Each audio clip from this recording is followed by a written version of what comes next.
nous ne sommes pas prêts à intégrer dans notre vie quotidienne cette pensée féminine. Évidemment, qui est le mieux placé pour développer cette pensée féminine? Les femmes.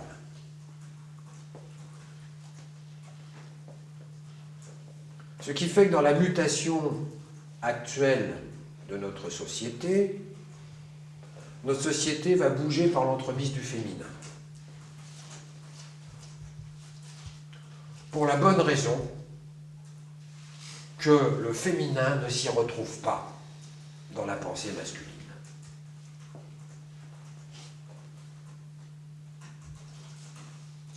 Oh, il y a bien des femmes qui achètent des enfants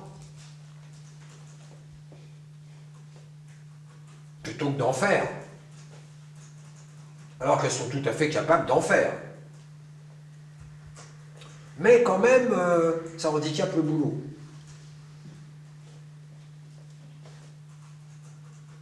Donc on achète, c'est la nouvelle mode, là, dans les milieux un peu huppés, en tout cas les milieux parisiens, on achète un enfant basané, tant qu'à faire, ça fait bien.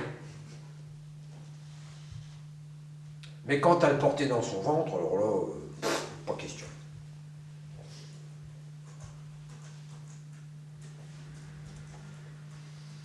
Mode de fonctionnement uranien. Faut pas s'étonner que les cancers de l'utérus fleurissent.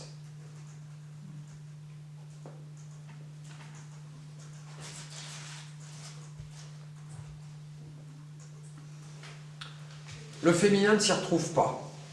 Le masculin, lui, ça lui fait aucun problème, ça fait des millénaires qu'il vit de cette manière-là, ça lui va très bien. Bon, la nature souffre, mais tant qu'on peut faire durer, on fait durer, et puis, vogue la galère, pour ceux qui nous suivent, je ne veux pas le savoir.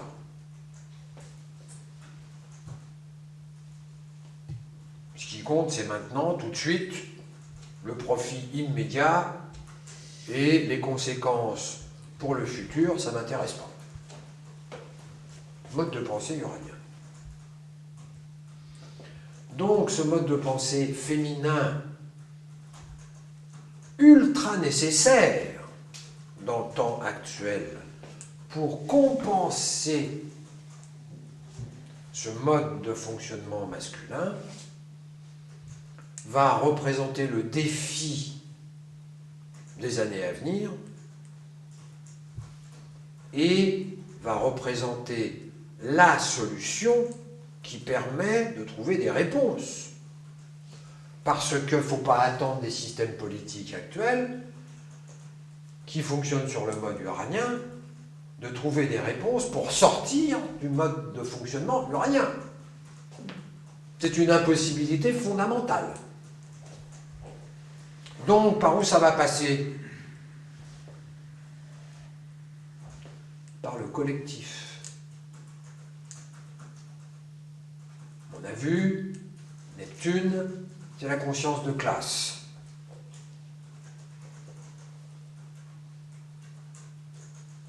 Par où ça va passer? Par des émeutes. Par un ras-le-bol.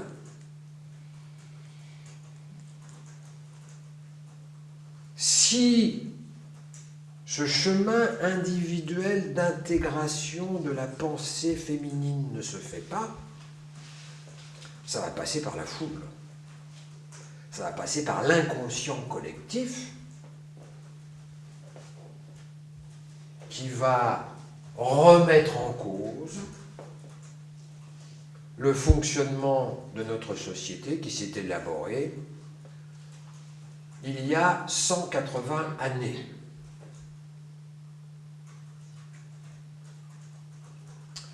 Quand ces deux planètes se réunissent dans le ciel, ça s'appelle une conjonction.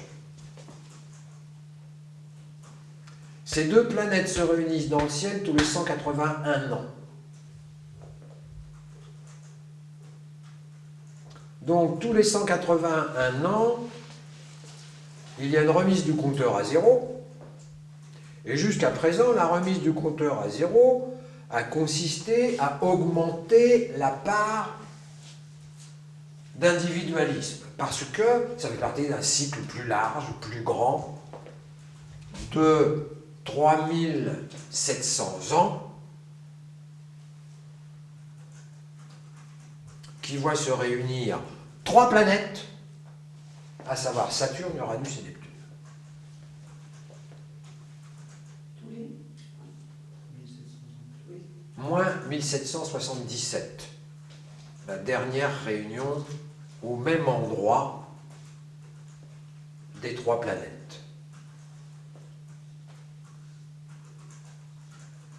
C'est-à-dire que moins 1777, c'est l'apparition du patriarcat.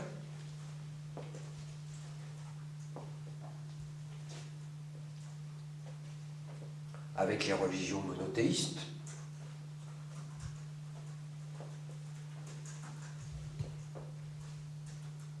La religion juive. Hébraïque. Qui inaugure le Dieu unique, alors qu'auparavant, avec Neptune, on a des avatars, on retrouve ça dans la religion indienne, par exemple, hindoue. Il n'y a pas une divinité, il y a une multitude de manifestations différentes de la même divinité. Mais ça, dans le mode de pensée masculin, ça ne peut pas exister. Il en faut une divinité et une seule. La vraie, l'unique. Toutes les autres, c'est des fausses.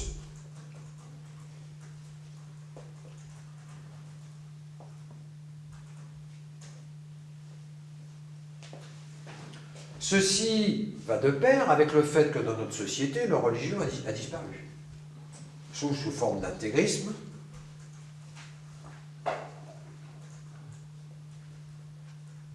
on est complètement dans Uranus qui a bouffé Neptune. Mais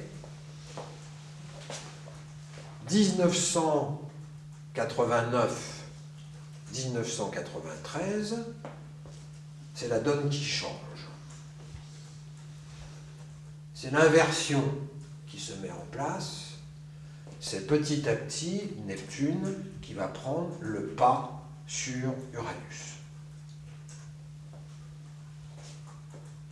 Mais cela ne se fera pas sur le mode antérieur, c'est-à-dire avant moins 1700, tout simplement parce qu'entre-temps, l'humanité a développé une pensée individuelle, ce qui n'existait pas à l'époque. Donc ça ne sera pas une simple ressucée de l'émergence d'une religion, ça sera l'émergence d'une vie spirituelle individuelle.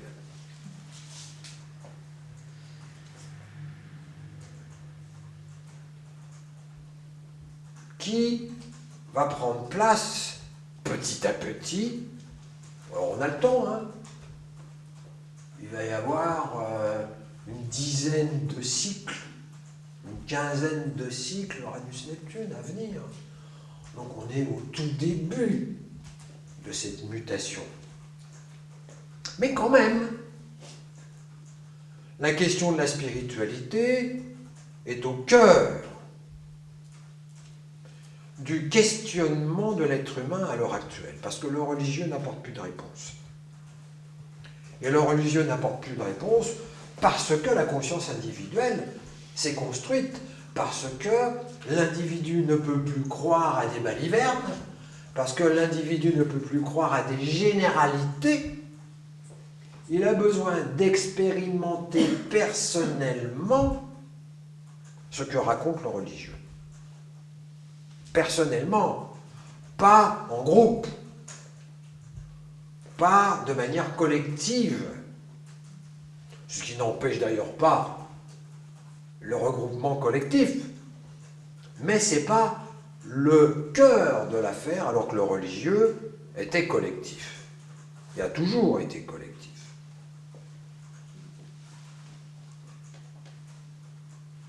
Et d'ailleurs, on retrouve ça chez les pentecôtistes, avec des réunions de 1000 personnes, avec de la musique, voilà, c'est-à-dire d'être pris dans quelque chose de collectif. Ce qui se profile ne peut pas revenir en arrière, parce que la conscience individuelle s'est faite, on ne peut pas revenir en arrière. Mais par contre, aller de l'avant, c'est arrêter de détruire notre écosystème. C'est arrêter de se tirer une balle dans le pied. Et arrêter de détruire notre écosystème, c'est accepter de limiter nos libertés individuelles pour prendre en compte l'humanité. C'est-à-dire que je ne suis pas qu'un individu, je suis un individu, mais je suis aussi un être humain. Et ça, c'est quelque chose que je peux ressentir à l'intérieur. Ce n'est pas une idée. Nous sommes des humains. Et je vois défiler dans mon cabinet des dizaines de personnes ou des centaines de personnes. Tout le monde a les mêmes problèmes. Mais ça, c'est insupportable. Mais non, c'est mon problème. Ben non, c'est le problème de tout le monde. Ben ça, c'est pas supportable. C'est-à-dire que ce qui se profile, c'est cette aptitude non pas à viser à une transcendance, à se séparer de cet individualisme. Je ne vois pas comment on pourrait s'en séparer, puisque c'est une avancée dans la conscience de l'humanité. Mais exactement comme le bébé commence à ramper à quatre pattes avant de marcher, eh bien l'humanité, elle apprend à être égoïste avant de penser aux autres. Donc ce triple rassemblement, qui bien sûr inclut ce rassemblement Uranus-Neptune, inaugure un nouveau cycle de 181 ans, cycle de 181 ans qui précédemment a vu l'émergence de la culture anglo-saxonne, avec l'émergence de l'ultralibéralisme. Ben voilà, ça se conclut. Là, c'est conclu. Et toute la crise économique à laquelle nous devons faire face nous renvoie directement à ce questionnement sur la pertinence de cette vision du monde qui est l'égoïsme se régule tout seul. Ben non. Tous les parents savent que c'est faux.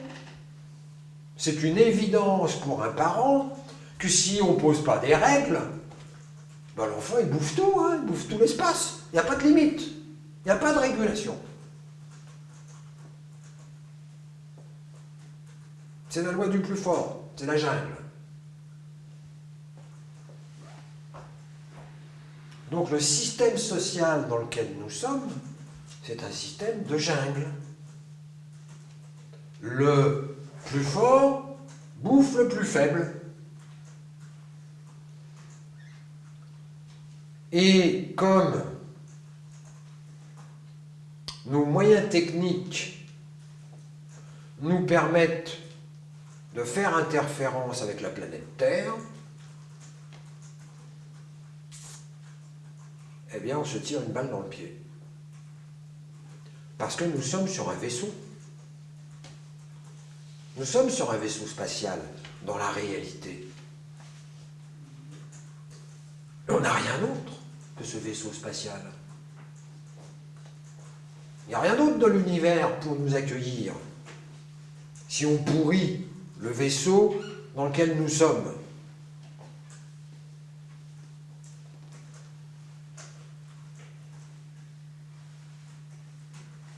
D'où la nécessité de ce retour vers une autre manière de penser, mais qui ne peut pas revenir en arrière sous forme de religieux.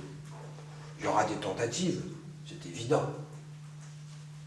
C'est évident. Mais ça ne peut pas fonctionner, parce que la conscience individuelle s'est construite. Et la mutation passera par les femmes.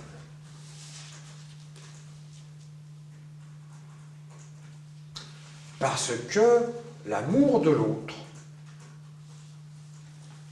est naturel chez la femme. Pas du tout chez l'homme. L'homme, il a bien trop peur de son amour. Des fois que il ne soit plus différent.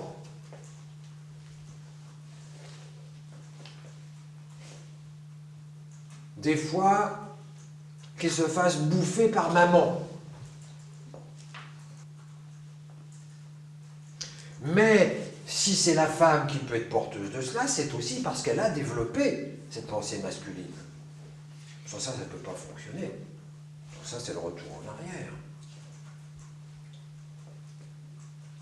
Développer cette pensée masculine, ça veut dire développer une autonomie, développer une indépendance, développer une capacité à rencontrer son désir pour ensuite être capable d'élargir. Il n'est pas question de restreindre. Ça n'a pas de sens. Il est question d'élargir. C'est-à-dire, je suis un individu, mais je suis aussi un être humain. Ça n'enlève rien à mon statut d'individu. Ça n'enlève rien du tout. Ça n'empêchera pas de vivre ma vie individuelle. Ça ne m'empêchera pas d'être en contact avec mon désir, avec ce que je veux, moi, perso, pour moi, dans ma vie. Et d'ailleurs, si je n'ai pas accès à ça, je ne pourrai pas élargir, tout simplement, parce qu'il n'y aura rien à élargir. Mais élargir, c'est quoi? C'est réaliser à l'intérieur de soi que je suis un être humain, que je suis humain. Et qu'en tant qu'humain, en deçà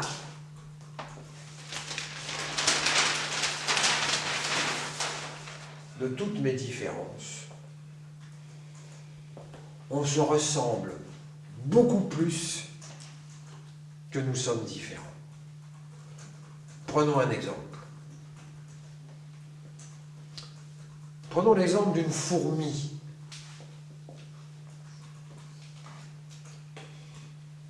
Une fourmi a une certaine vision du monde,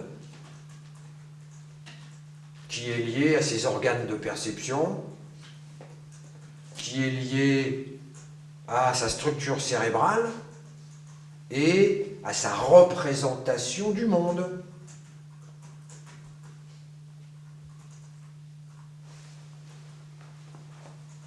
Évidemment, la nature de la fourmi est incomparablement différente d'avec la différence entre êtres humains. Nous avons beaucoup plus en commun que de différences. Cette conscience neptunienne dont je suis en train de vous parler, c'est justement cette conscience de ce que nous avons en commun. C'est-à-dire que si je fais du mal à quelqu'un, je me fais du mal.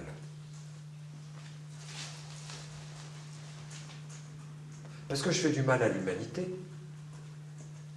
Donc je me fais du mal. Nous sommes tous régis par les mêmes lois. Nous avons tous les mêmes besoins. Nous avons tous le même besoin d'être aimés, qui que nous soyons. C'est humain. Nous avons tous besoin d'être coucounés, d'être protégés. C'est mammifère. C'est plus vaste qu'humain. C'est vrai pour tous les mammifères. On a besoin d'être touchés. C'est pas vrai pour les lézards, c'est pas vrai pour les oiseaux. Nous avons tous cela en commun. C'est ça notre humanité. Notre humanité, c'est ce que nous avons en commun. Et nous avons une infinité de choses en commun. C'est tellement évident qu'on ne s'en rend pas compte. Parce que nous sommes tellement focalisés sur regarder ce qui nous sépare, que l'évidence de ce qui est unitaire nous échappe. Le religieux, lui, nous dit il faut faire disparaître ce qui est différent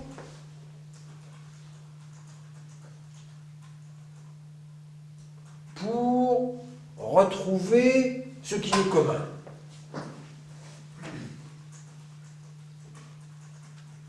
Parce que, à l'époque, c'était la survie.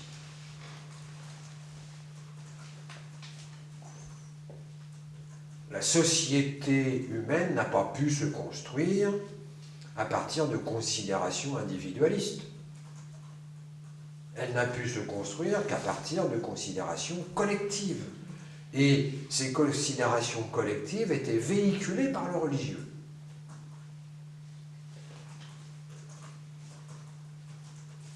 Faisons des choses ensemble pour la gloire de Dieu. Mais faisons des choses ensemble.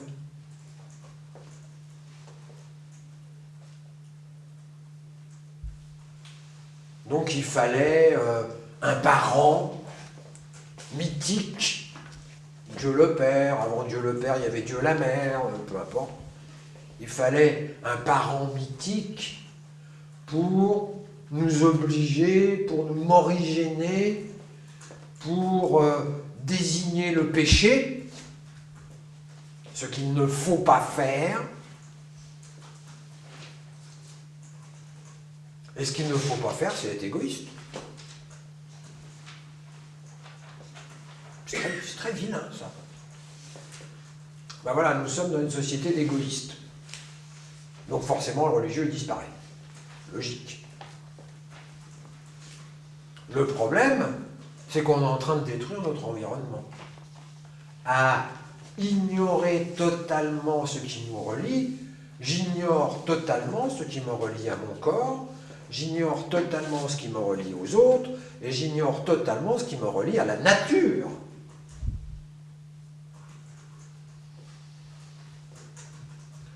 Donc la survie passe par la réintroduction de cette manière de voir le monde. Et cette réintroduction ne peut plus se faire sous forme religieuse. C'est fini, c'est cuit, parce que nous avons développé cette conscience individuelle. Ce qui veut dire que la seule solution, c'est de développer notre religion perso. Ça s'appelle la spiritualité. C'est-à-dire notre manière individuelle de rencontrer le grand tout. Jung appelle cela le soi. Et Jung nomme ce processus de rencontre du soi l'individuation.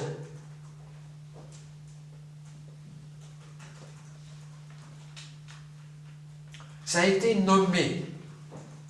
Évidemment, tout ceci a été nommé à la même époque, à savoir fin du 19e. Pourquoi?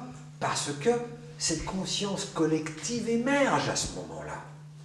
Donc il va y avoir des individus qui vont théoriser, que ce soit Freud ou que ce soit le communisme.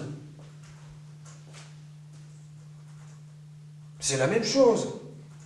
C'est des intellectuels qui vont élaborer une pensée concernant cette appartenance, qui vont élaborer une pensée individuelle concernant cette appartenance collective. C'est-à-dire qu'ils vont élaborer une pensée qui n'est pas religieuse concernant notre appartenance à plus vaste.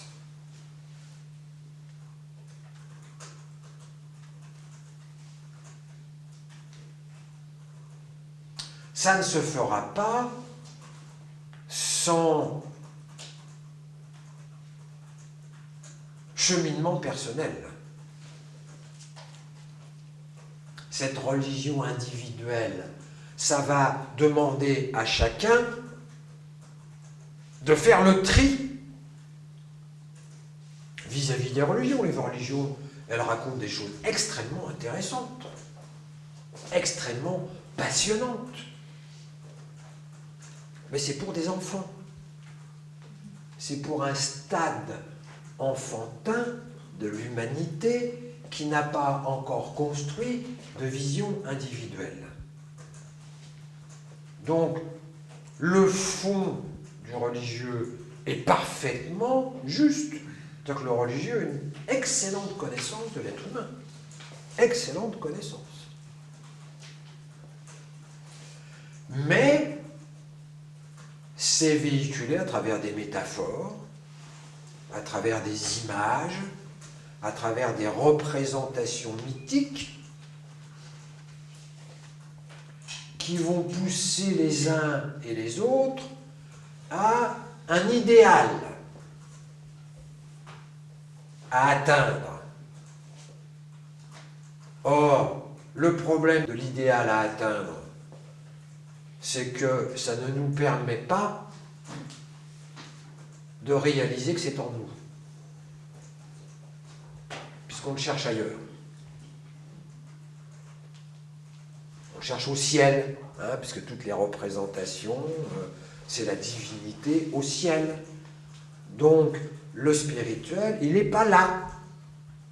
Le spirituel, il est au ciel, et il faut ramer pour s'améliorer, pour faire en sorte de mériter le regard de Dieu le Père. Ou de Dieu la Mère. Hein. Ce n'est pas le regard de Dieu la Mère, c'est la présence aimante de Dieu la Mère. C'est la même chose.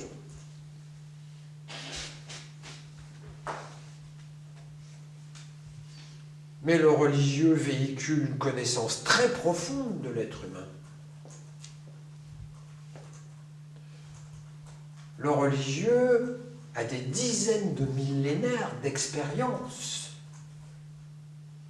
du cheminement de la conscience. Mais il le raconte pour des enfants. Donc, on suit la classe.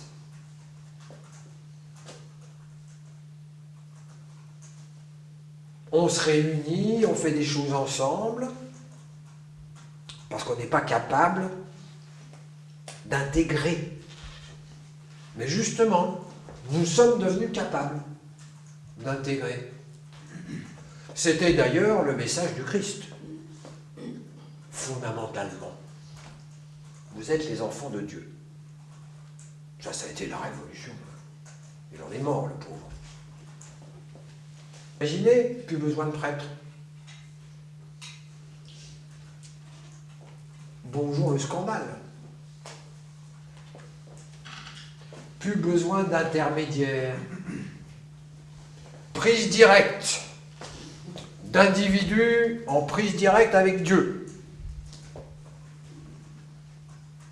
Scandale. Faites-moi disparaître celui-là, là.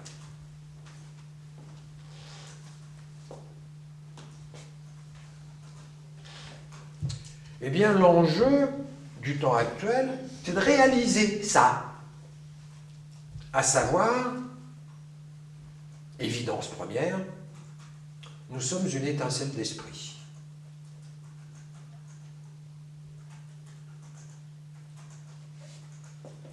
Et qu'est-ce qui permet de réaliser ça? L'ego.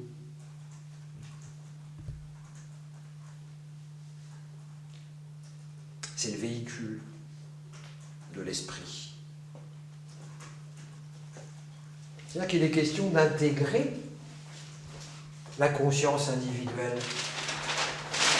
Il est question de l'inclure dans quelque chose de plus grand, dans quelque chose de plus vaste, et non pas de faire disparaître et de revenir en arrière.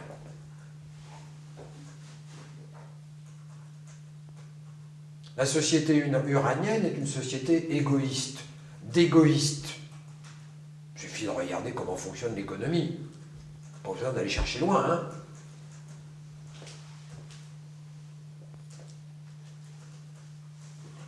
Question, comment se fait-il que l'humanité ait développé ça? Serait-ce une aberration? Si c'est une aberration, comment ça se fait que ça a pu se faire? Rien dans la nature n'est une aberration. Rien. L'ego a une fonction. Le problème, c'est que l'ego, il ne veut pas avoir de fonction. Il veut exister pour lui. Il veut être au centre de l'univers, alors qu'il n'est qu'une lentille focale.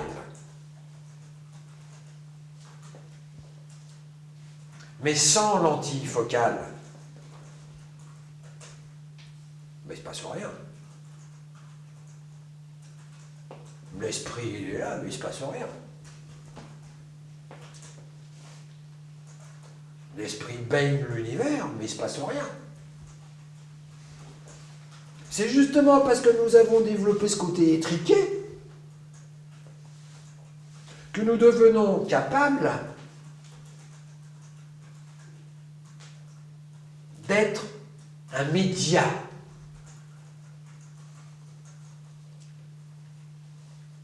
D'être un endroit spatio-temporel de manifestation de la divinité, ici et maintenant. C'est bien parce qu'on a développé tout ce côté étriqué.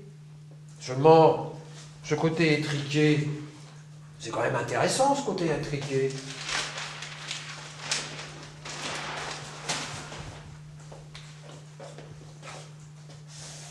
Voilà, ça c'est l'ego. Moi. Tout converge. L'univers me doit. Mais ça peut être autrement, regardez.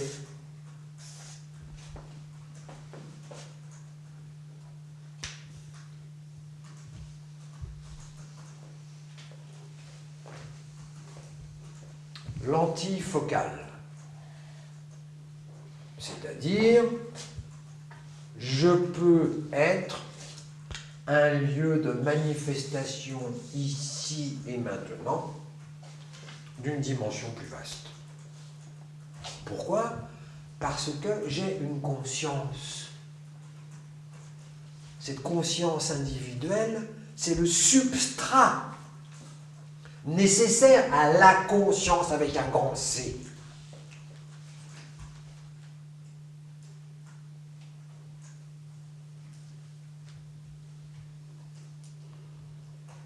C'est de cela dont il est question.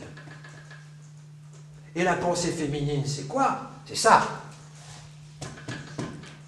La pensée masculine, c'est ça.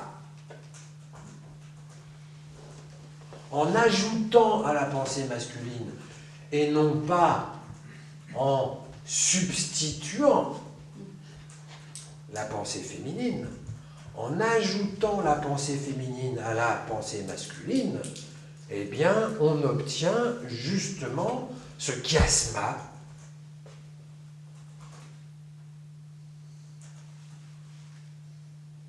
ce lieu de convergence de la conscience qui va pouvoir s'incarner dans mon corps par l'entremise de mon mental qui aura accepté de lâcher ses prétentions. La prétention d'être au centre de l'univers. Parce que quand même, je ne sais pas pour vous, mais pour moi, je trouve que l'autre me doit.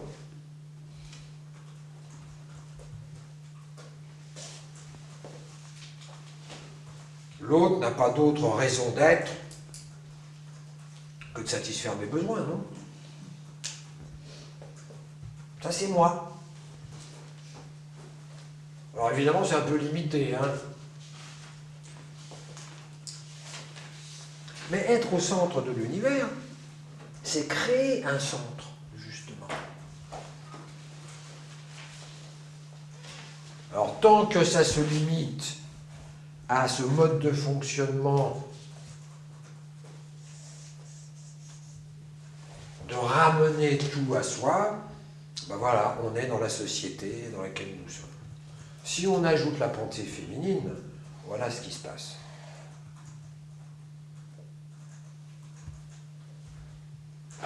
Élargissement du champ de la conscience. À partir de ce minuscule petit moi prétentieux, ben c'est le point de départ. Ah, c'est pas le point d'arrivée. Voilà.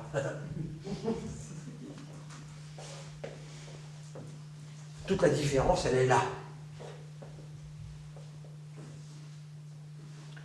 Et la réponse au défi de transformation de la société, elle est là. Il est question pour chacun d'entre nous d'élargir notre champ de conscience. Je suis moi, il n'y a pas de doute là-dessus. Mais j'ai aucune raison d'éliminer cela. Mais je ne suis pas que moi.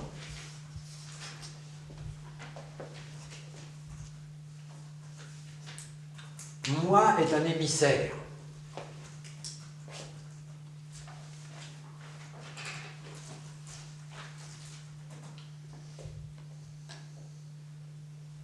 Seulement, ça suppose de mettre du féminin. Ça suppose de mettre du féminin et pour l'homme et pour la femme.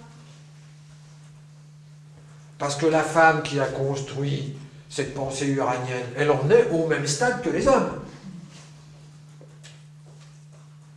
Le boulot d'abord, chacun pour soi, habiter séparément, surtout pas dans le même appart. Hein.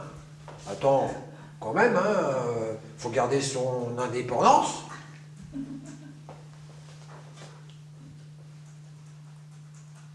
Une majorité de couples fonctionnent de cette manière-là. Chacun chez soi.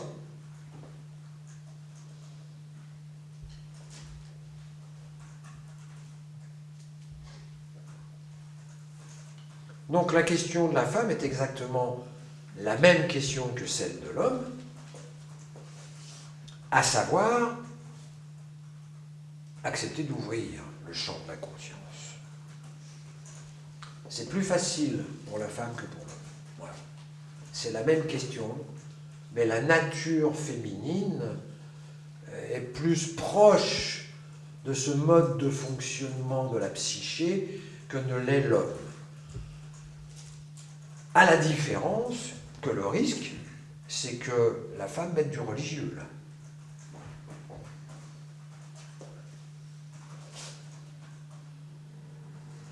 C'est-à-dire, on revienne en arrière. On retrouve ça chez les jeunes occidentales qui se voilent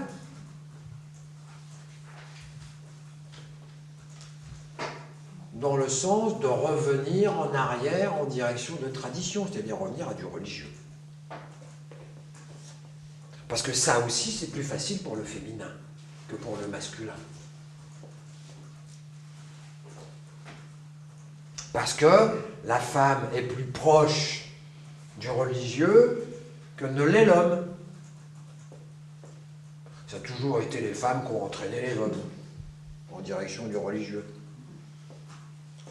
Sauf évidemment quand l'homme est dans la hiérarchie. Alors là, c'est pas une affaire de femme, là, c'est une affaire d'homme. Les femmes, elles n'ont pas le droit à la hiérarchie.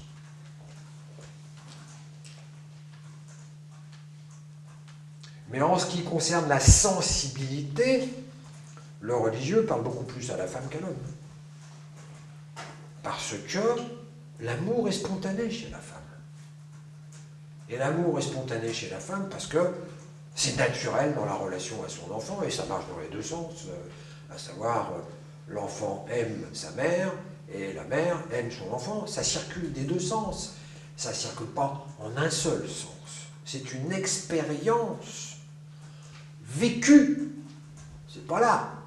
C'est là que ça se passe pour le féminin. Pour l'homme, ça se passe là-dedans. Parce qu'il n'a pas les moyens d'expérimenter cela. Toute la question du féminin, c'est, à partir de cette conscience individuelle, d'accepter de mettre en place cet élargissement sans revenir en arrière. En conservant son indépendance, sa capacité à être en contact avec son désir, mais en mettant l'amour de l'humain.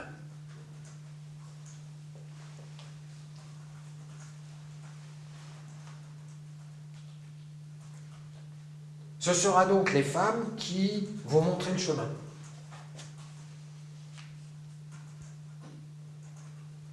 Et dans les années à venir, on va voir des femmes remarquables qui vont monter au créneau.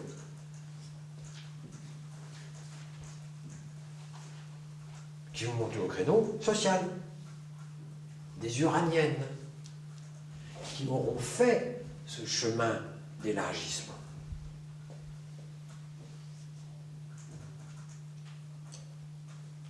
Il y en a déjà eu quelques-unes, hein.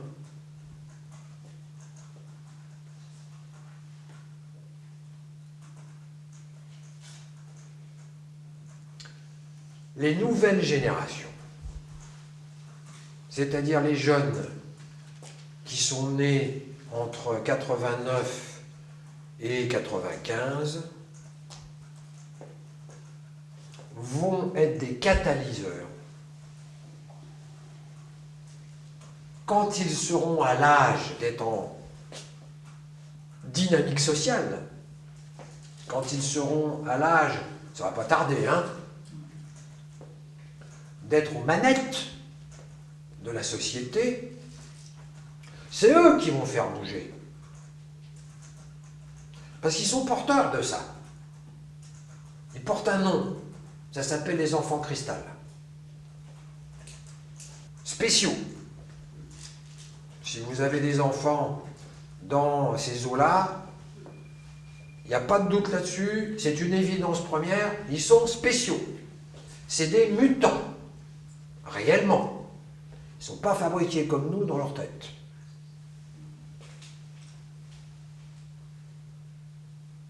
Parce qu'ils sont nés au moment de cette conclusion d'un ancien cycle de 3700 ans quand même, et donc à la naissance d'un nouveau cycle de 3700 ans. Ils sont porteurs de cette mutation, de cette transmutation de la conscience humaine. Alors, parmi eux, il y a les frappadingues. Parmi eux, il y a les obsédés de l'informatique.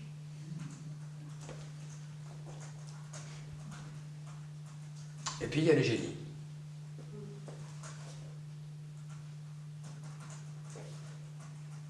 Et quand même, en l'espace de 10 ans, ça fait quand même un certain nombre de personnes, quand même. qui, lorsqu'elles vont arriver au pouvoir social, aux manettes de la société, eux, ils vont faire bouger les choses. Et spécifiquement les filles. Parce que les filles de cette génération, c'est pas les filles de l'ancienne génération.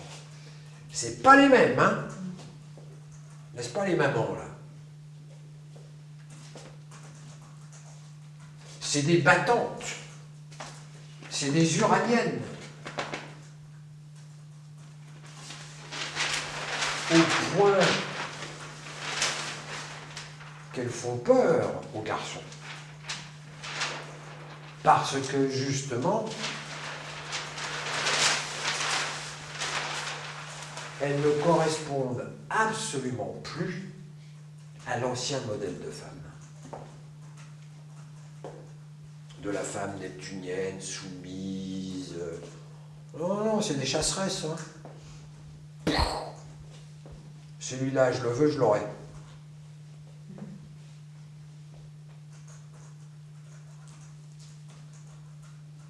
Leur conscience individuelle, elle est acquise d'emblée. Du coup, ce sera à elle de faire le chemin de cet élargissement. Parce que ça, c'est acquis. Je veux dire, le moi, il est acquis. L'indépendance, elle est acquise. Ils sont nés avec. Ils n'ont rien eu à faire. Nous, il a fallu, hein, depuis les années 50, hein, mesdames. Il a fallu ramer pour prendre votre indépendance. Ces enfants-là, ils naissent avec. Ils n'ont rien à faire. C'est de l'acquis. Nous avons fait le boulot pour eux. Leur boulot, ça va être d'élargir.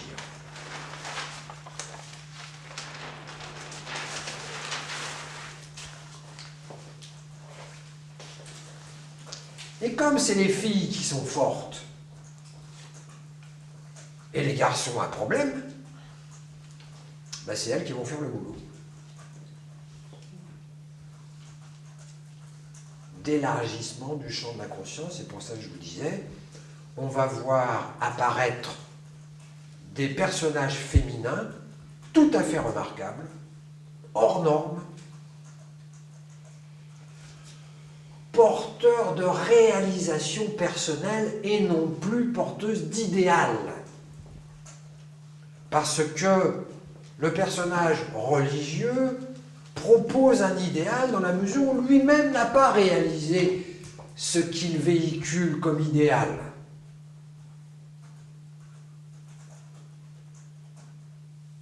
Mais la personne qui a fait cet élargissement du champ de la conscience, c'est pas du tout un idéal, c'est du vécu. Ça change tout. Ce sont des personnes qui ne vont pas proposer des choses à atteindre. Ce sont des personnes qui vont confronter des manières d'être, qui vont décoiffer, qui vont sortir complètement des modèles culturels. Donc c'est ce à quoi il faut s'attendre dans les années à venir. Ça peut aller très vite, hein, de femmes puissantes, fortes, autonomes, individualisées, mais qui sont porteuses d'amour, d'humanisme, d'humanité, et qui vont véhiculer ce message. La solution, c'est d'accepter de renier sur l'intérêt individuel, ne serait-ce que pour sauver la planète. Ne serait-ce que pour cela. Sinon, pour sauver les quelques acquis sociaux qui resteront à grappiller. Et il faudra s'attendre à une renaissance, comme il y a pu y avoir, d'ailleurs il y a eu des prémices de ça, hein, en Argentine. Il faut s'attendre à l'émergence de vie collective sous forme d'associations, sous forme de coopératives, sous forme de communautés de vie, se rassembler ensemble dans des villages, voilà, mettre du commun. Mais du commun choisi par les individus. C'est ça qui fait la différence avec le religieux. Donc voilà à quoi on peut s'attendre. Et voilà comment cette pensée féminine nouvelle, neuve, va pouvoir prendre place dans notre société sous forme d'évidence première, je dirais presque maternante, qui est de prêter attention au bien commun. Non pas par idéologie, mais par évidence première. Et c'est ça la grande différence. C'est-à-dire que cette révolution ne va pas passer par des porteurs d'idéologie, mais va procéder de la base, va procéder d'expériences vécues ou de mise en place d'expériences par goût, par sentiment, par affinité, et non pas à partir de principes énoncés par quelqu'un qui d'ailleurs ne pratique pas ces principes. Ce qui a été le cas de tous les idéologues.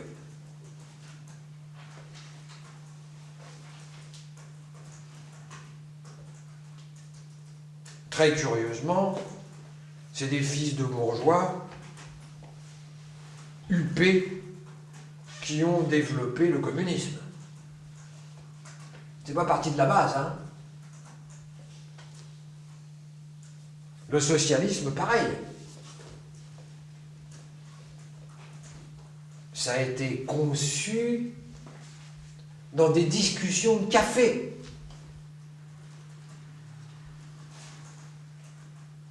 C'est des idées. Ça, c'est l'ancien Neptune, qui d'ailleurs était réservé aux hommes. Puisque c'était des concepts, c'était des idées. La pensée féminine n'a que faire des grands principes. Ce qui est moteur de la pensée féminine, c'est l'amour.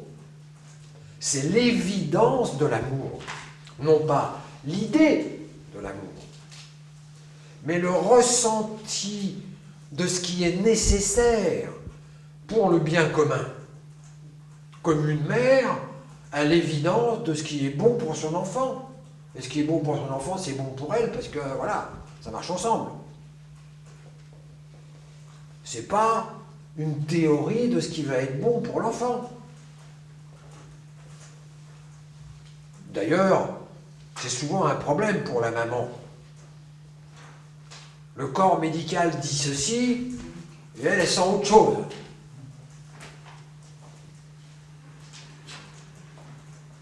Ce dont nous sommes en train de parler, c'est de ce nouveau Neptune, cette nouvelle manière d'aborder le bien commun, qui est une manière qui passe non pas par le mental, non pas par l'idée, non pas par l'idéologie, mais par une évidence vécue, par un ressenti de ce qui est nécessaire. Et si ce féminin nomme cette évidence, ce sera évident pour tout le monde, parce que c'est une évidence. Ce qui est extrêmement différent de s'enflammer pour une idée, de s'enflammer pour une idéologie. Là, il n'y aura pas besoin de s'enflammer. Il y a des évidences, c'est-à-dire, ok, on s'y met. Voilà. Ceux qui ne veulent pas, ils ne font pas. C'est ça la différence avec le religieux. Le religieux, si tu ne le fais pas, tu es exclu. Alors que là, ceux qui ne sont pas intéressés, c'est pas un problème. Nous, ça nous intéresse. Et c'est quelque chose qui est en train de remonter dans le fond, sous la forme du mouvement des Indignados, hein, mais qui a pris d'autres formes en Angleterre, sous forme de révolte, sous forme d'émeute, hein, cet été, là, hein, au mois d'août. Ça a saigné en Angleterre. En tout cas, donc c'est en train de remonter, parce que depuis 89-93, eh bien voilà, on est dans une autre dynamique, l'humanité est dans une autre dynamique. Et ça va remonter du fond. C'est en train de remonter du fond.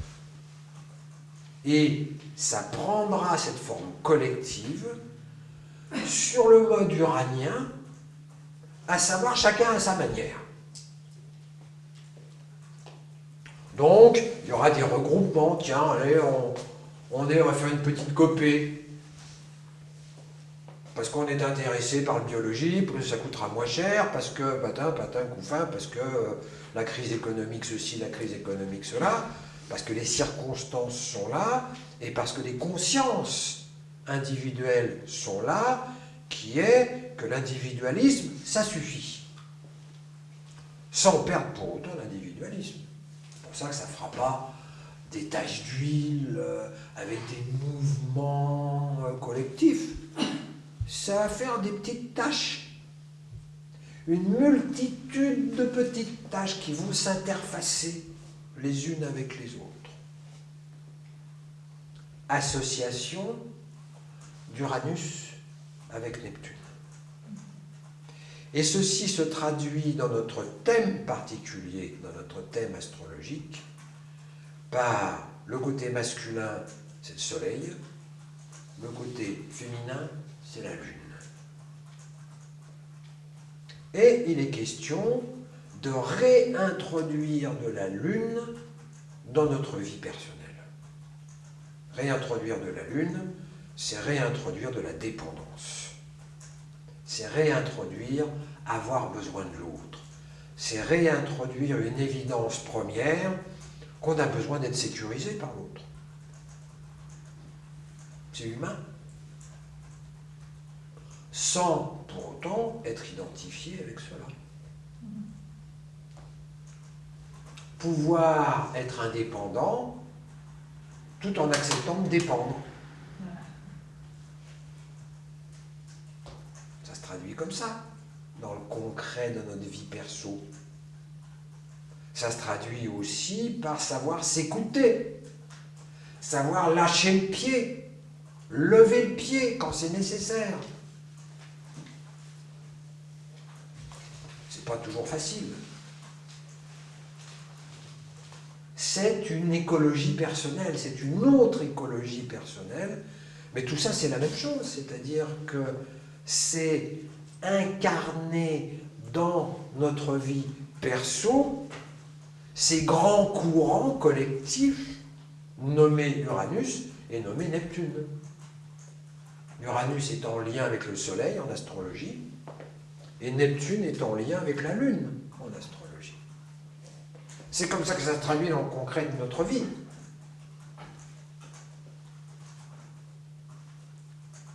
Être à l'écoute de nos émotions, être à l'écoute du ressenti, être à l'écoute de notre sensibilité, c'est ça la Lune. Sans perdre notre capacité de penser. C'est très concret. La révolution ne se fera pas sans cette révolution personnelle. Sans l'introduction du féminin dans notre vie personnelle. Introduire du féminin, c'est accepter de glander, de rêvasser, d'être à l'écoute de ce qui se passe à l'intérieur, d'être à l'écoute des humeurs, des émotions, Plutôt que de dire, bon, allez, j'ai du boulot à faire, alors hop, à dégager. Parce que les émotions, ça perturbe les pensées. Bah oui, ben, ok, il y a de la place pour les pensées, il y a de la place pour les émotions. L'enjeu, c'est de trouver l'équilibre dans notre vie. Et c'est pas plus facile pour un homme particulier ou pour une femme particulière. Culturellement, nous avons développé notre soleil. Chez la femme, c'est une conquête récente, mais c'est fait. C'est au prix de la lune.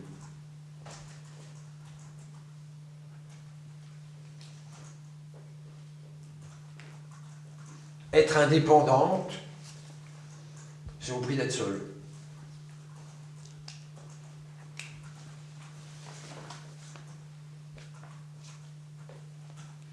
Combien y a-t-il de femmes seules?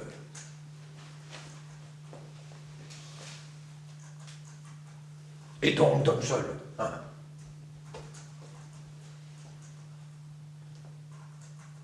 Ah, ça, l'humanité est indépendante. Ça, c'est sûr. Mais seule.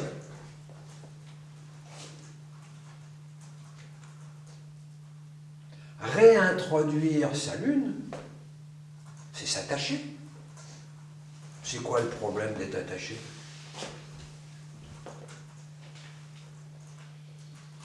C'est naturel. La question n'est pas d'être attaché ou de ne pas être attaché. La question est de se désidentifier d'être attaché. C'est-à-dire, le fantasme, c'est que si je m'attache, je perds ma liberté. Ben, c'est faux. Sauf quand on est en statut d'enfant. C'est vrai pour un statut d'enfant. C'est vrai si le partenaire est papa ou maman. C'est un substitut de papa ou de maman. Alors là, oh non, surtout pas d'attachement. Parce que j'existe plus.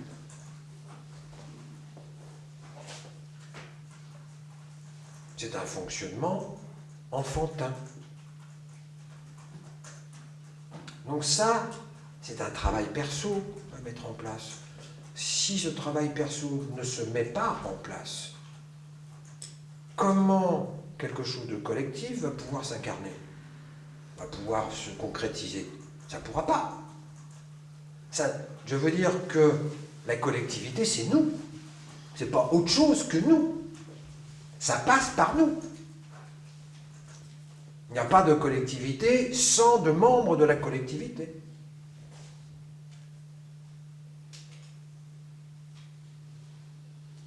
Donc dans le concret de notre vie, ça veut dire mettre du féminin. Mettre du féminin, c'est mettre de l'osmose, c'est mettre de l'écoute de l'autre, c'est mettre de la sensibilité, c'est oser pleurer, c'est exprimer ses émotions, c'est accepter d'être faible, c'est accepter de demander à l'autre de nous soutenir quand on est un petit peu avec un petit coup de mou. Plutôt que de devoir absolument être fort ou forte tout le temps à longueur de temps. On a le droit à un petit coup de mou. C'est pas parce qu'on a un petit coup de mou qu'on va tomber en flaque.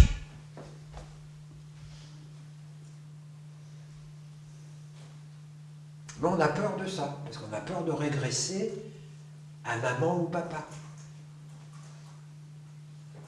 Maman surtout.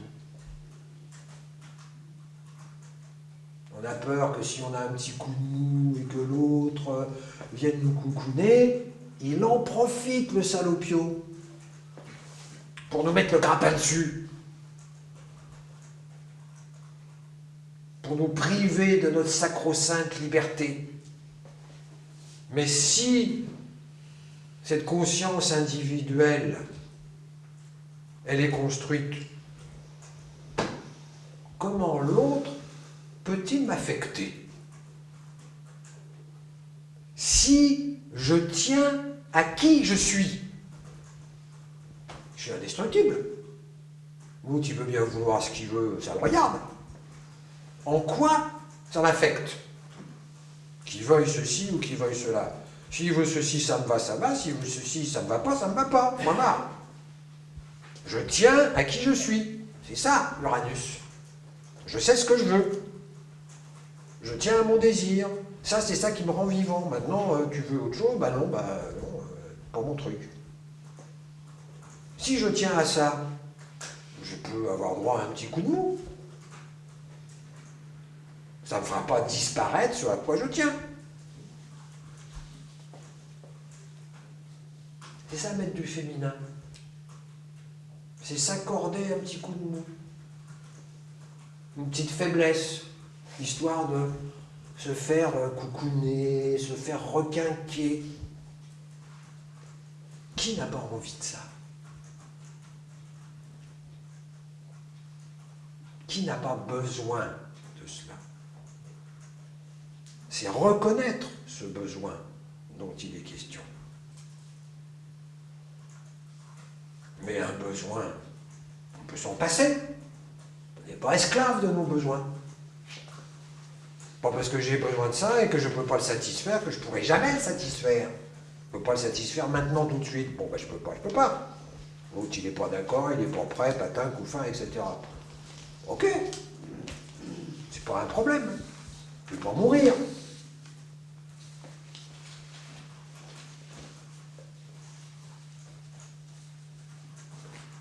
Ça, c'est le chemin individuel qui correspond au chemin collectif. C'est ça qui nous est demandé dans la mutation de la société.